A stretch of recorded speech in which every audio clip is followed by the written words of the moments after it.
This is Make It Mentionable. I'm Alyssa Patness, and this is the show about being human in a world that encourages us to be robots. I invite you to join me as we journey through the mess, the magic, and the mania in between, because what we can talk about, we can manage. This honest conversation extravaganza includes free-flowing conversations and high doses of vulnerability to remind you that you aren't alone. No topic is off limits, and episodes are designed to leave you smarter, aka more self-aware than when you came. I am so glad you're here. Hello, and welcome back to another episode of Make It Mentionable.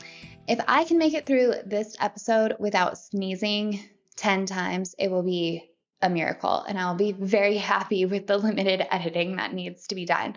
I went to hit record and had to start over because I just sneezed 5 times in a row. So it is apparently allergy season here in Colorado, and they are getting to me this week for sure. Anyway, thank you so much for being here. I am always interested in getting better at handling conflict. In a lot of ways, we're taught to avoid conflict, especially as women. But conflict can be a beautiful thing. If you've been listening to the show for a while, you might have heard Jeff and I in an episode where he's joined me talk about conflict being an unmet need poorly expressed. It's one of our favorite definitions of conflict. And it holds so much power because if a high tension situation comes up and you can remember, wait, what is the unmet need here? And you can ask that of yourself or of the other person, you can go from rupture to repair much, much, much faster. The resolution process becomes that much easier. And so in relationships where it's one person trying to translate their inner world and another person trying to bring their past experiences to the conversation and create meaning together without it being completely messy, like that doesn't always happen. We're going to end up in conflict, especially with people that we love and who we see frequently. But that doesn't mean it's something to run away from, because honestly, the times when I have felt closest to Jeff are after we have repaired conflict in some way, shape, or form. Because usually that means we've broken through something and transcended this unspoken, unmet need, brought it to the light, gave it some attention, gave it love, and then it got to become something new. And that is a source of intimacy that can't be faked. And so relationships are truly made or broken by our ability to engage in conflict and to go from a rupture to repair. And it doesn't mean we have to be perfect at it. Like, being human is so messy. We have, one of us, we have ourselves, and we're trying to take our past experiences and the knowledge we have, how we're feeling, our emotions, and translate that to another human who is trying to do the same thing. And that middle zone of where we're trying to create meaning and common understanding together can be really messy at times. And if we're not clear on our emotions and they're completely running the show, it can get way messier. And so I have another favorite definition of conflict that I don't think I've talked about on the show before. And I reread it this week. It's in the book, The Gene Keys by Richard Rudd, which I am obsessed with this book. I love, love, love it. But somewhere in the book, he talks about conflict occurring when two people choose to identify with their emotions. And we talk about responding versus reacting on the show a lot because self-awareness is a superpower in this world. And when we can pause and be able to respond instead of react, we're operating from a place of composure and clarity rather than just a place of reacting from like the emotional baggage that we carry around everywhere. And so I love this definition of conflict because it reminds me I have a choice over if I identify with my emotions or not. Because we all know those moments where someone says something and it just like triggers something. Maybe it sounds like something your dad said to you when you were younger, or maybe it reminds you of how an ex treated you, or maybe it just triggers that voice in your head that really loves to be critical of you. And in those moments, emotion tends to rise up. And then we can react, which is what we normally do, or we can choose to bring some attention to that and make a choice around, am I going to identify with this emotion? And it's a skill that I have worked to cultivate and continue to cultivate, and it served me well for years because it's that ability to truly be mindful of our emotions. And mindfulness is a word that has become a buzzword in a lot of ways. I think there are many different definitions floating out around there about what it is. To me, mindfulness is paying attention. And in a lot of ways, make it mentionable is like my rally cry around paying attention because, what we can mention, we can manage. If it's operating under the surface and we can't mention it, we can't see it, it's not brought to the light, it unconsciously can run our lives. We can't manage it in the same way. And so this is true of emotions as well. And if we choose to identify with our emotions right away without paying attention to them, what they're trying to tell us, then we can end up getting defensive. We can end up snapping at this person who we love in front of us. We can end up, pushing them away because that feels safer at the moment. Any number of coping strategies to protect us and protect us really not from the other person, but protecting us from that emotion that we don't want to feel at the moment, that emotion that we're trying to get away from, whether it's anger or shame or guilt or fear or hurt. And yet, these emotions are signals, and they're also not truths. I think in a lot of ways, we tend to take our thoughts as truth and our emotions as truth instead of things that flow and adapt and change. When we get into a depressed state or a really sad state, it can be really easy to think that I'm going to feel like this forever. And in those moments when that pain feels so real, or the anxiety feels so real, it can be really hard to remember that it does move through and it does pass through. And I'm not going to feel this way 24 hours a day, 365 days a year. And I don't think the search for, the messaging around good vibes only, or like positive vibes, can be really toxic because we aren't meant to be happy all the time. We wouldn't even appreciate being happy if we didn't have the other end of the spectrum. And so a lot of times we can build up this pressure and feel like, oh, I got to be happy all the time, or something's wrong. But it doesn't mean something is wrong necessarily.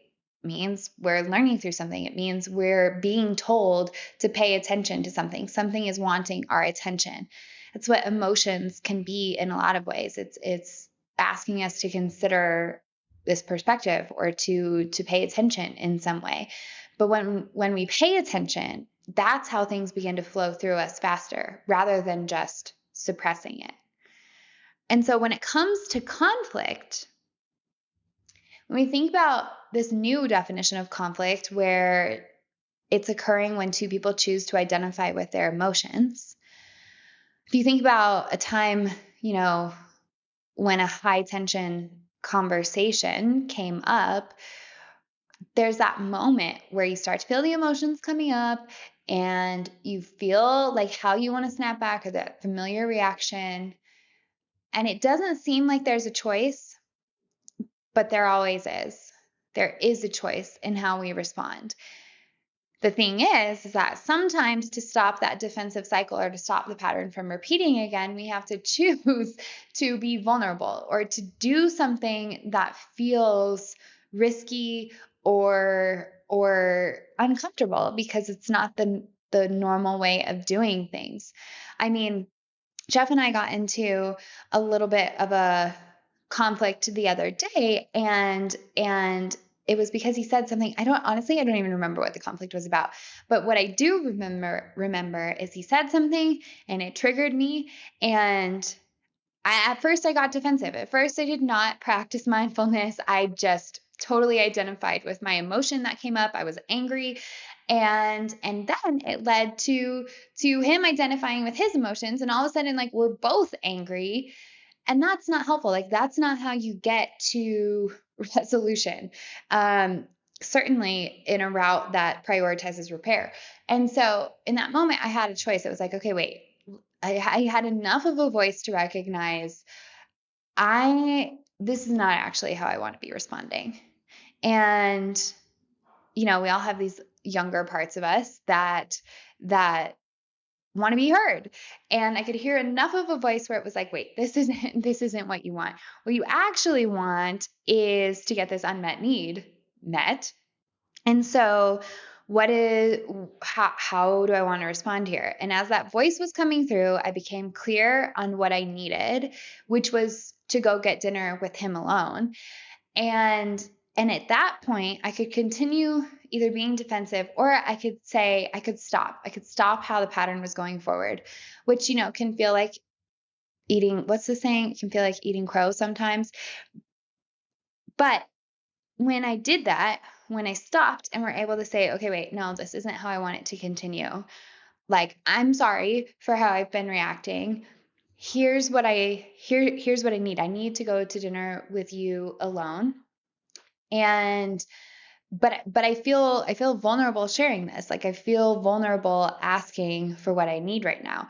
When the conversation can shift to seeing our emotions clearly for what they are. A favorite definition I have of emotions is emotions are energy in motion.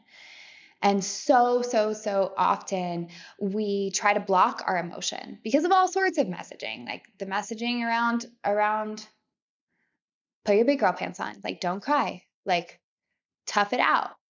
All these messages that encourage suppression of emotion. And so when we do that, we block them, and they can no longer be in motion. They can't function like waves then, where the tide goes out and it comes in and there's this harmony.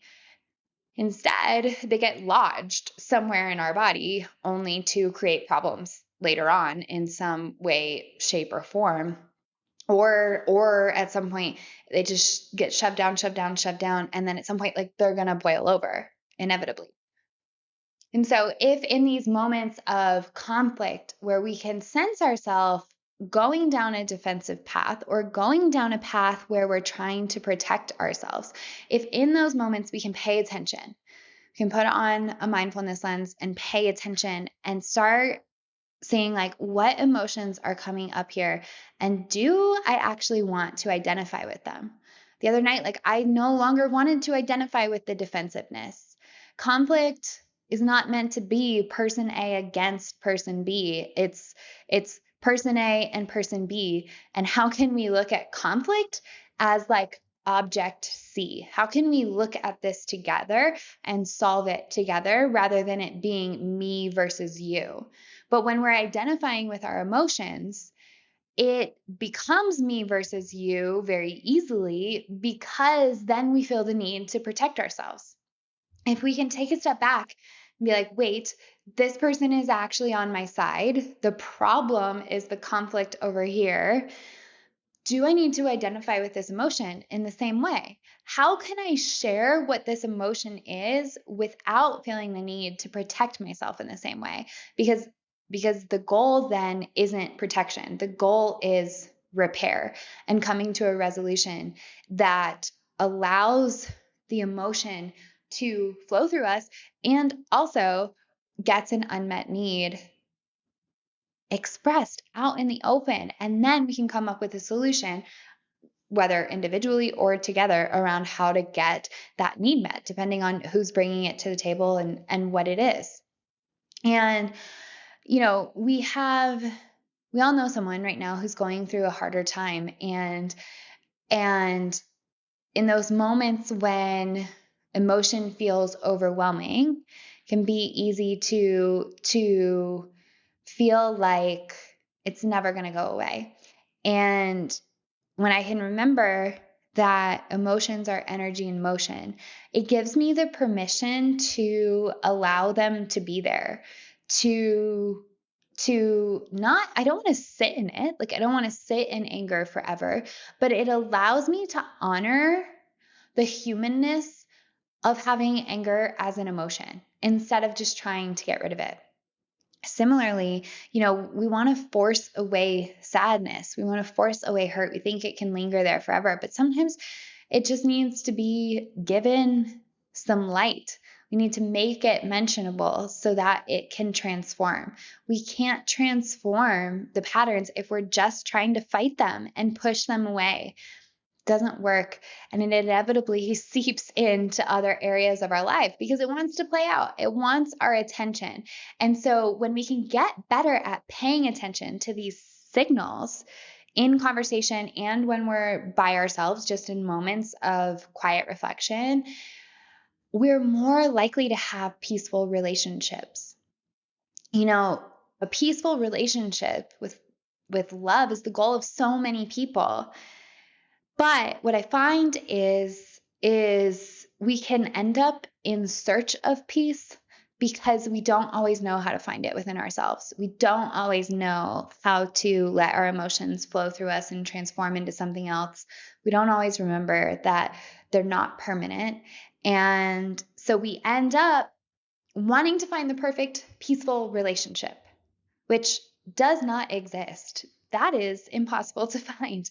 And if we go on the quest of finding this perfect, peaceful relationship, then we're likely going to be disappointed. And really, really, the question then is making sure, like, am I able to find peace within myself? Do I know what that truly feels like? Because if I can't embody that for myself, then how can we embody it in a relationship?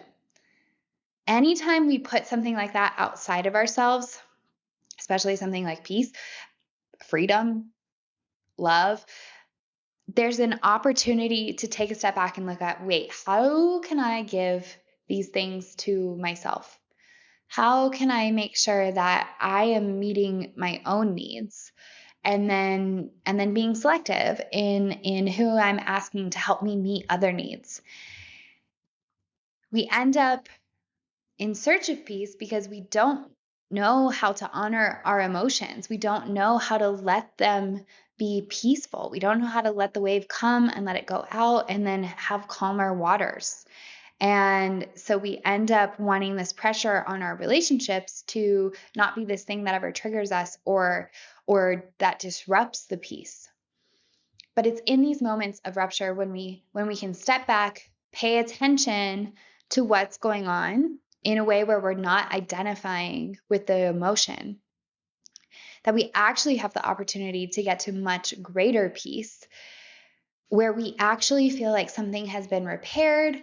We get to know the other person a little bit better. We understand something about ourselves a little bit more. And that all starts with being able to pause and step back and say, hey, I actually don't want to keep reacting like this. And being willing to go that next semi-vulnerable step and saying and taking a different course of action and stopping instead of continuing the defensive spiral, stopping and saying, you know what? I'm not going to choose to identify with this emotion anymore. It's allowed to be here, and I am angry, but it doesn't have to run this conversation. When we can sit in the discomfort of our emotions, which is something to practice outside of conflictual situations, but when we can sit in the discomfort of our emotions, we give another person the gift of being able to sit with them when they feel uncomfortable in their emotions. And so instead of looking at these people we love as if it's us against them, if we can all of a sudden turn to appreciation. And it's like, you know what? I can appreciate right now that you're trying to protect yourself, because I know what that's like. I know what it's like to try and protect myself in a conversation. And when we can appreciate the voices that they have going on in their head, the past experiences that have led them to thinking that they need to protect themselves, we can get to a much more peaceful conversation where it's not just protection mechanism going up against protection mechanism. And that is a truly beautiful space to be in. We so often, so many people love to talk about gratitude and what you're thankful for. And I love those things. They're amazing practices. The word that resonates the most with me truly is appreciation, because what we appreciate appreciates. And it brings more awareness to attention to me. The asking, like, what am I thankful for? I think a lot of times it puts something outside of myself, or it feels very like doing and achieving oriented. Maybe because when we grow up, we don't really say, I appreciate you. We say, thank you. And usually we say thank you in response to someone doing something for us. And so for me, those two things get intimately tied. And a lot of times it feels like it's putting something else outside of myself, or it feels like action oriented. And so appreciation ties more into awareness and paying attention for me. And so I've been working on cultivating the practice of, like, what do I appreciate? What am I appreciating about life right now? And it brings out more of my joy inducers, which is great. And it also allows me to appreciate the roller coaster of emotions at times. We often use emotional roller coaster as a bad term, which, yes, there are some roller coasters that are not fun. Like, there are some roller coasters, the ones that just shoot you straight up in the air, and then they're like this hairpin, and then you come right down the other side and they're super high. No, thank you. Those are not fun to me at all. That will give me emotional whiplash. Like, in the situations, the relationships, the encounters that we get in where we're just getting emotional whiplash like that's another roller coaster we want to sign up for.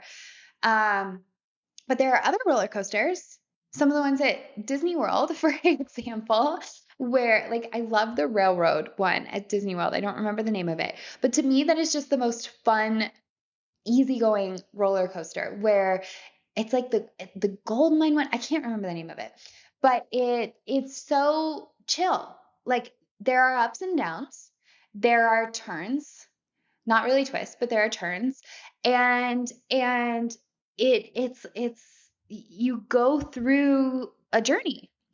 And that's what I want emotions to feel, where it's like, yeah, I can have both sides of the spectrum, but it's not the horrifying ones that are at, like, Six Flags, where you go up and then you're just down and it's giving you whiplash. Another one that I love are the ones where your feet dangle. Like, I think it's called, might be Batman. I think it's at Cedar Rapids. That one, your feet dangle and you have to be locked into a harness. So it's a little more intense. And there are loops and corkscrews. I love those ones. I don't like the ones where the height goes so high and then you're so low at the other end of the extreme. And when we learn to pay attention to our emotions, that's what happens. We don't end up on the roller coaster that's like just skyrocketing us into the air and then dropping us. We end up on the ones where the journey is actually fun because there are twists and turns. It's adaptable, it's more flexible, and and it's not just this extreme high and extreme low. It's in the middle, but still getting to experience the differences so that we can appreciate each side for what it teaches us. Relationships are dependent on our ability to repair conflict. It's not a bad thing. It's inevitable because we're two humans with two different experiences trying to meet in the middle and live life and enjoy each other's company. And we all want to be seen, heard, and loved and witnessed in all that we are. It doesn't mean that one person is always going to do that for us. We get those needs met in different ways by different people. But that process comes from being able to engage in conflict. It teaches us new things about ourselves. It teaches us new ways of seeing other people. When we get better at witnessing our own emotions, it becomes easier not to identify with them, which makes conflict more peaceful, which means we can witness the person who's in front of us in a more meaningful way, and we can create greater intimacy in our relationships. And that is a beautiful, beautiful thing.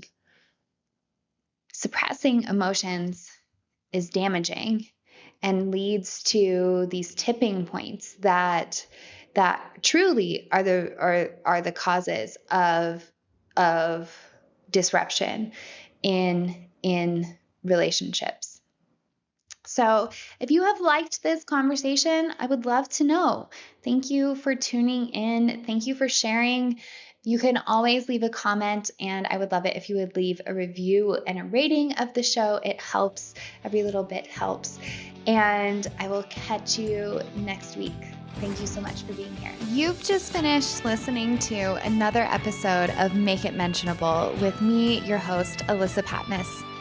If you're looking for more in between episodes, then sign up for The Peel. It's my free newsletter that gives tips for how to navigate whatever life dishes. And it's also the place where I share the juiciest of stories. To check it out, head on over to alyssapatmos.com/The Peel. Thank you so much for tuning in, and I'll see you next time.